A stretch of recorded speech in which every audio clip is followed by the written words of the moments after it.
मुंबई हायकोर्टाचा सरकारला दणका. सरकार जनतेला गुलाम बनवतंय का? अमित शाह मुर्दाबाद म्हणणं गुन्हा नाही. वॉशिंग मशीन मध्ये गुन्हे धुवून निघतात. हे काय चाललंय? सरकारला जनतेला गुलाम बनवायचंय का? निषेध करू शकत नाही, आंदोलन करू शकत नाही, हे सर्व काय आहे? हे शब्द आहेत मुंबई हायकोर्टाचे. अमित शाह मुर्दाबाद, भाजप मुर्दाबाद घोषणा दिल्यानं एका नागरिकाला वर्षभर तडीपार केलं.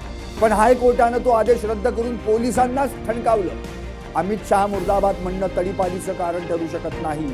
इतकंच नव्हे तर घोडे बाजार ते वॉशिंग मशीन पर्यंत भाष्य करत कोर्टानं सरकारची लक्तरं अक्षरशः वेशीवर टांगली. कोर्टानं सरकारला का धरलं धारेवर? नेमकं काय घडलं पाहूया यावरचा हा स्पेशल रिपोर्ट. कोर्टानं सरकारला धुतलं. घोडे बाजार, वॉशिंग मशीन सगळंच काय. नमस्कार, मी संदीप आणि तुम्ही पाहता LS Marathi. Socialist democratic party of इंडियाचे सरचिटणीस सईद अहमद अब्दुल वाहिद चौधरी यांनी CAA आणि ज्ञानवापी मशिदीवरून केंद्र सरकारच्या विरोधात मोर्चे काढले. भारत सरकार मुर्दाबाद, अमित शाह मुर्दाबाद अशा घोषणा दिल्या. त्यावर कारवाई म्हणून मुंबई पोलिसांनी काय केलं तर 9 गुन्हे दाखल करून वर्षभरासाठी तडीपार. पण मग हायकोर्टानं काय केलं? हायकोर्टानं तडीपारीचा आदेशच रद्द केला आणि पोलिसांना दंड ठोठावण्याचा इशारा दिला.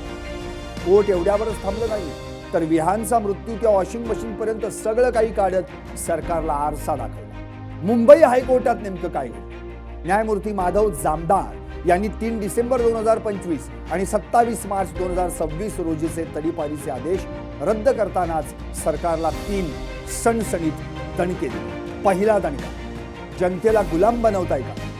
हे काय चाललंय? ते निषेध करू शकत नाहीत, आंदोलन करू शकत नाहीत, हे सर्व काय?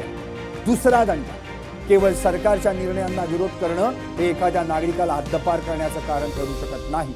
तसं केल्यास नागरिकांच्या भाषण स्वातंत्र्याच्या आणि सन्मानानं जगण्याच्या मूलभूत अधिकारांवरच गदा येईल. कोर्टानं दिला अनुच्छेद 19 आणि 21चा थेट हवाला. तिसरा दणका, पोलीस कुणाचे नोकर आहेत? पोलीस हे मुख्यमंत्री किंवा पंतप्रधानांचे नोकर नाहीत, ते जनतेचे सेवक आहेत. वकील पायोशी रॉय यांनी बाजू मांडली आणि कोर्टानं सईद यांच्या विरोधातील हद्दपारीची नोटीस रद्द करून याचिकाच निकाली काढली. आता सगळ्यात महत्त्वाचं सांगतो, कोर्टानं राजकारण्यांचे अक्षरशः वाभाडेच काढले.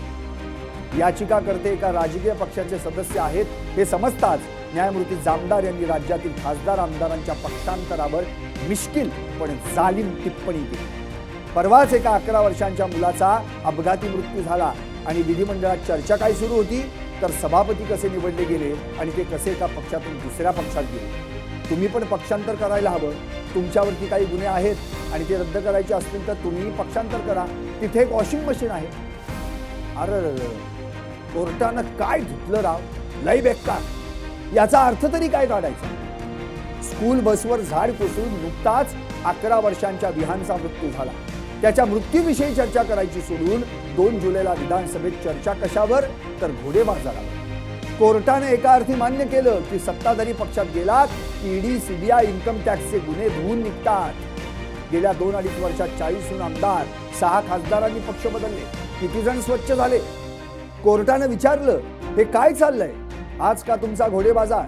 कोर्टानं आणखी एक स्पष्ट केलं, भाजप मुर्दाबाद, अमित शाह मुर्दाबाद अशा घोषणा देणं एखाद्याच्या तडीपारीचं कारण ठरू शकत नाही. कारण अनुच्छेद 19(1) काय सांगतो? भाषण व अभिव्यक्ती स्वातंत्र्य हा मूलभूत अधिकार आहे. महाराष्ट्राच्या राजकारण्यांनो, कोर्टानं तुमच्या डोळ्यात अंजन घातलं.